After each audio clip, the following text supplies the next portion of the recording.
Halo semua, pernah kepikiran nggak? Setiap gambar yang kita lihat di dunia digital, mau itu foto di HP atau logo perusahaan, sebenarnya punya bahasanya sendiri.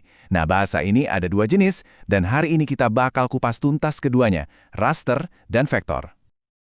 Oke, kita mulai dari skenario yang, wah, penting banget. Coba deh bayangin, ada dokter lagi periksa hasil CT scan. Dia harus bisa ngezoom, perbesar gambar buat lihat detail yang super kecil.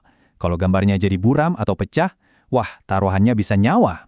Nah, gimana caranya biar itu nggak terjadi? Pertanyaan ini nih yang jadi kunci pembahasan kita. Oke, untuk menjawab pertanyaan tadi, kita harus lihat dulu nih sumber masalahnya. Kita akan bedah jenis gambar yang pertama, yang sebenarnya jadi dasar dari hampir semua gambar yang kita lihat sehari-hari. Oke, bayangin gambar raster itu kayak sebuah mosaik raksasa. Tahu kan, seni yang terbuat dari potongan-potongan ubin kecil? Nah, setiap ubin kecil itu namanya piksel, dan tiap piksel punya warnanya sendiri-sendiri. Jadi, foto yang barusan kamu jepret pakai HP? Yap, itu sebenarnya mosaik digital raksasa. Nah, ini dia masalahnya buat dokter tadi. Waktu dia coba ngezoom gambar raster, dia tuh nggak dapat detail baru. Yang terjadi adalah dia cuma bikin ubin-ubin mosaiknya jadi kelihatan lebih besar.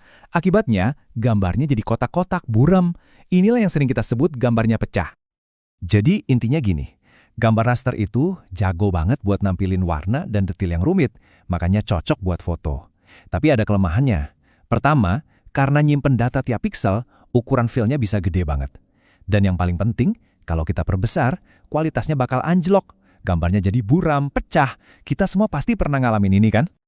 Nah, kalau raster ini jadi sumber masalahnya, terus solusinya apa dong? Oke, sekarang kita masuk ke jenis gambar kedua, yang cara kerjanya, wah beda banget dan cerdas. Oke, kalau tadi kita bayangin mosaik, sekarang lupakan itu. Bayangin gambar vektor itu kayak cetak biru atau blueprint. Jadi dia nggak dibuat dari titik-titik piksel, tapi dari serangkaian instruksi matematika. Misalnya, buat garis dari titik A ke titik B, atau buat lingkaran di koordinat sekian dengan radius sekian. Jadi komputer itu menggambar berdasarkan rumus, bukan cuma nampilin ubin warna.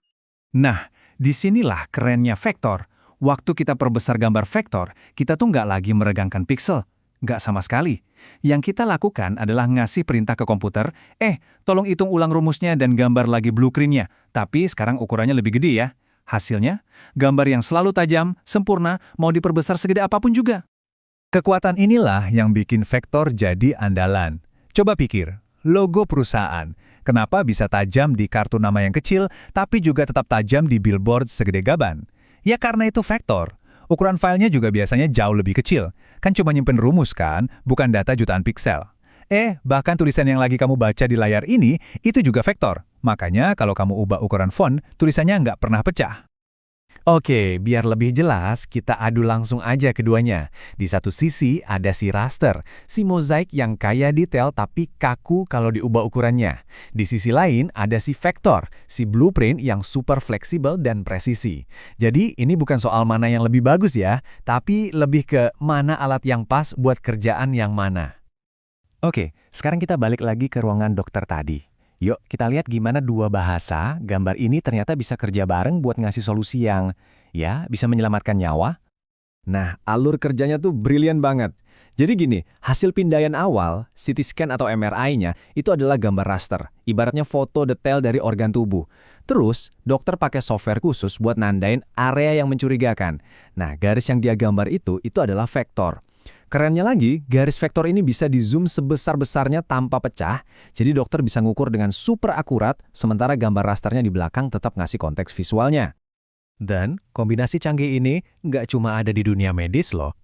Tanpa kita sadari, duet raster dan vektor ini ada di mana-mana. Ngebentuk hampir semua hal yang kita lihat di layar kita setiap hari. Jadi, kalau ada satu hal yang paling penting buat diingat dari semua ini, intinya adalah raster itu ibarat fotonya, kanvasnya. Dia menangkap realita. Sedangkan vektor itu adalah alat presisinya. Alat untuk menggambar, mengukur, dan mendefinisikan bentuk di atas kanvas itu. Coba deh buka postingan media sosial terakhir kamu. Fotonya itu raster.